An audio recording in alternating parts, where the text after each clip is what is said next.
dessus. Voilà tout ce qu'elle a dit. Et Jésus qui dit, femme, que me veux-tu, mon heure n'est pas encore arrivée. Si. Mais elle ne se retourne plus vers Jésus. Ce que elle, l'effort qu'elle a fait là, c'est demander. C'est tout. Mais exaucer là, ça c'est garanti. Donc, elle n'insiste pas auprès de son fils, tu vois, etc. À l'époque, les mariages duraient peut-être une semaine, moins une semaine, etc. Elle se tourne comme si elle était déjà, c'est comme si Jésus avait dit, même un refus là. Elle a fait ça comme un accord. Non, il n'y a pas refus pour moi. Elle. Donc elle s'adresse aux serviteurs qui ne connaissent pas son fils, qui ne connaissent pas les relations entre elle et son fils. C'est ceux-là qu'elle craint. Ils peuvent hésiter, refuser de faire douter, etc. Donc sa préoccupation, ce n'est pas du côté de Jésus qui ne va pas faire. C'est du côté de ceux qui peuvent hésiter, refuser de faire un truc un peu bizarre. Il vient d'où ce type-là? Et puis bon, c'est lui qui nous dérange. Donc pourquoi? Donc elle s'adresse à eux. Pardon, vous là, faites tout ce qu'il vous dit. Mais après avoir demandé, c'est fait. Et on voit Jésus qui, devant tout le monde qui avait refusé, se met en branle aussi. Il se déplace pour aller du côté des serviteurs. Il dit de remplir les gens. Donc c'est incroyable. C'est la première fois que Jésus dit une chose, et puis il fait. Non. Il fait le contraire. Les autres diraient il a rabroué sa maman. Non. C'est un passage. Ce sont des passages de l'Ancien Testament. Hein. D'accord. Tu te vois dans l'Ancien Testament. Le pharaon a dit aux habitants de son pays, allez à Joseph, faites tout ce qu'il vous dira. Ah d'accord. Oui, donc c'est là que tu vois la position que Jésus a donnée à sa maman. Si tu prends, quand Joseph est arrivé en Égypte, qu'il n'y avait pas de... Il lui a donné l'anneau, tout et tout. Voilà. Et puis il dit, allez, et les gens ont commencé à... Il dit, allez à Joseph, faites tout ce qu'il vous dira. Donc, ce rôle, ici, là, on a donné à la Vierge Marie. Pharaon l'a donné à Joseph, oui. Mais ici, c'est Marie qui l'attribue à son fils. Marie prend le pouvoir du pharaon et c'est Jésus qui devient le serviteur. Le serviteur, entre guillemets. Tu as bien vu, tu as bien compris. Super. C'est un passage, biblique. Tu vois que ton parcours n'est pas fortuit. Oui. Tu arrives en Côte d'Ivoire pour tes vacances et tu rencontres Notre-Dame de Cana. Mais en plus, tu rencontres son papa, le père. Parce que dès qu'elle est arrivée, c'est lui qui a donné le nom, qui a été inspiré, qui a dit non, il sera Notre-Dame de Cana. Et en même temps, à une rencontre, il a dit, parce que ici, en tant qu'évêque, responsable canonique du diocèse du Yopougon, tous ceux qui vont effectuer le déplacement, dans sa vision, dans sa prière, dans ce qu'il peut demander à Dieu, ce qu'il peut souhaiter pour tous les pèlerins qui vont venir ici, que la Vierge Marie accomplisse ce qu'elle a accompli à Cana pour tous les pèlerins qui vont venir ici. C'est pourquoi j'ai dit d'ajouter Notre-Dame de Cana, Notre-Dame de l'heure et grâce. C'est beau. Parce que si elle n'était pas là, l'heure était là, mais elle n'allait pas pouvoir se manifester. Voilà. Si elle n'était pas là, on n'aurait pas eu l'heure de grâce. Les maris même n'étaient même pas au courant que le verre était manqué. Elle n'est pas allée demander leur avis, elle a constaté qu'elle a agi. Donc, Notre-Dame de Cana, c'est l'heure de grâce. Il y a une dame qui va venir, elle a fait la neuvaine. D'accord. Elle s'est mariée avant la fin. C'est moi qui est officier. Elle est venue, je lui ai donné la neuvaine. Il y a une dame qui est venue me remercier. Il y a une neuvaine, tout à l'heure je t'en parle. D'accord. Une dame est venue me remercier, je suis venu me remercier, c'est pourquoi c'est pour ma fille là. Je suis venu et puis vous m'avez donné la neuvaine de Notre-Dame de Grâce. Ils sont mariés, ils n'avaient pas d'enfant. Ils ont fait la neuvaine et ma fille est là. C'est pourquoi je suis venu vous dire merci. Donc, tout le monde ne va pas venir me voir. Non. Donc, discrètement, il y a beaucoup de choses qui sont faites parce qu'on a besoin de mettre en valeur cette puissance d'intercession de la Vierge Marie. Tu sais que ça a entraîné beaucoup de débats au niveau des théologiens. Parce que l'heure de faire les miracles, c'est Dieu le Père qui l'a donné. Et Jésus sait que cette heure n'est pas encore arrivée. Est-ce qu'il désobéit à son Père?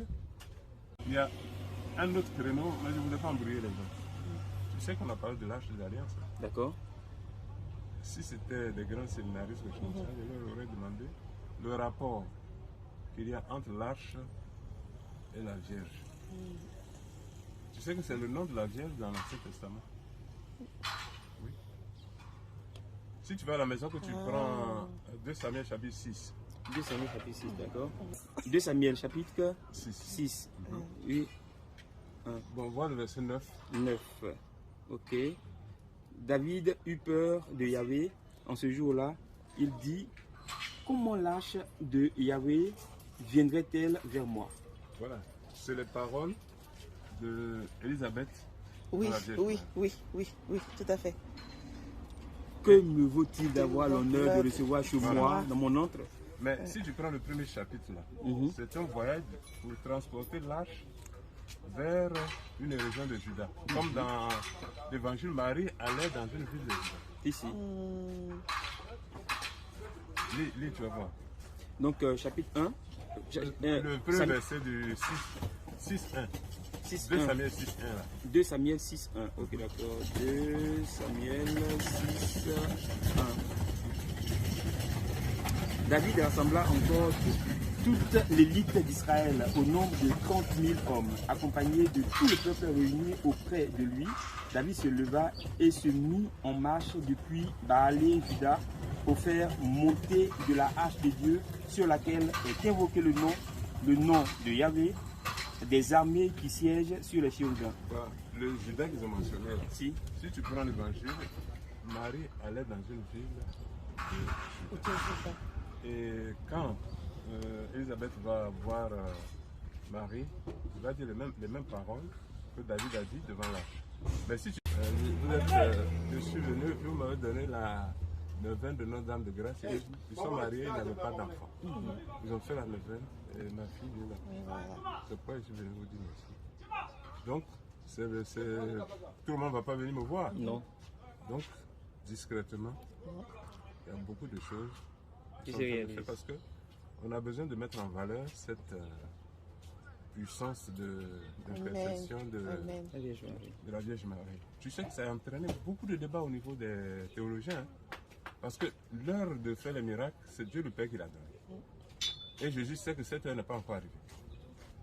Est-ce qu'il désobéit à son Père pour obéir à sa mère? Ça, ce n'est pas des choses qu'on va développer ici. Puisque tu dis, mon heure n'est pas encore arrivée. C'est-à-dire, l'heure que le Père lui a donné pour faire les miracles, ce n'est pas encore arrivé. Et pourtant? Pourquoi il fait les miracles? Est-ce qu'en faisant le miracle, il ne désobéit pas à son Père? Non. Saint-Augustin dit non. Le Père a dû dire à Jésus, tout ce que cette femme va te demander là, il faut le faire. C'est pas vrai. Donc, si il dit, l'heure n'est pas encore arrivée, c'est pour honorer sa mère, puisque il sait par ailleurs que son Père lui a dit, tout ce que cette femme te dira de faire, il faut le faire.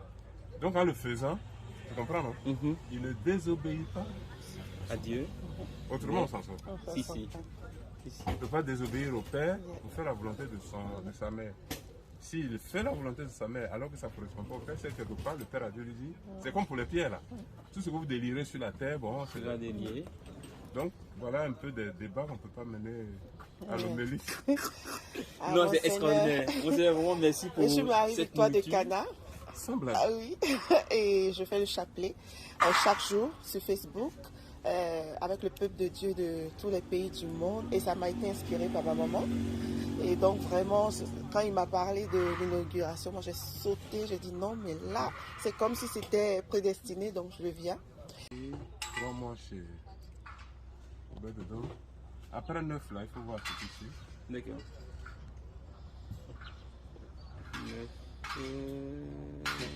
Donne-moi pour moi. Donne-moi. Je vais avoir la Bible derrière. Oui, 11. 2 Samuel 6, 11. Oui. L'arche de Yahvé resta 3 mois dans la maison d'Obédédom, de guettes et il y avait béni Obédédom et toute sa maison. Voilà. Je sais que l'arrivée de Marie, bon, il y a beaucoup de choses qui vont se passer. Oui. Pour Jean-Baptiste, donc tu vas retrouver la parole, etc. Donc, comment ai-je, entre le moment que l'âge du Seigneur vient jusqu'à moi, les deux vont vers une ville de Juda. Là, tu vas rester 3 mois. Donc, Saint Jean, quand il va vouloir parler de l'Assomption de la Vierge Marie, il va la désigner comme l'âge de l'Alliance. Les gens ne font pas attention. Mais le jour de l'Assomption, là, quand on lit le texte de l'Assomption, là, on lit Apocalypse chapitre 11, verset 19. On dit l'âge de l'Alliance apparaît le jour de l'Assomption. Mais les gens ne font pas attention. Oui. Donc si tu prends Apocalypse chapitre 11, verset 19. Apocalypse. Enseignement magistral. Oui, ça c'est lui, ça. C'est tout lui. Apocalypse chapitre 11, verset 19. Verset 19. Et le sanctuaire de Dieu dans le ciel fut couvert, et l'arche de son alliance apparut dans son sanctuaire, et il y eut des éclairs, des bruits, des tonnerres, un tremblement de terre et une grosse grêle. Et puis tu vas voir, ce qui suit en partie de l'arche, pas des femmes. Le chapitre 12, le premier verset. C'est pas vrai. Apocalypse 12. Une femme couronnée de 12 étoiles et tout ça, ça vient juste après l'arche. Puis il parut dans le ciel un grand signe, une femme revêtue de soleil, la lune sous ses pieds et une couronne de 12 étoiles sur sa tête. C'est juste après l'arrivée de l'arche aussi. Et à l'Assomption, on fait exprès pour nous lire ce verset-là. Oui. Pendant les homélies, tu n'as pas le temps de faire. C'est enseigné. Et c'est dans ce chapitre 11-là que tu auras l'Assomption de lui. D'accord. Parce que Saint Jean a regroupé les Assomptions. L'Assomption de lui, l'Assomption de Moïse. Voilà, je vais vous laisser avec ça. C'est bon. Alors, c'est bon.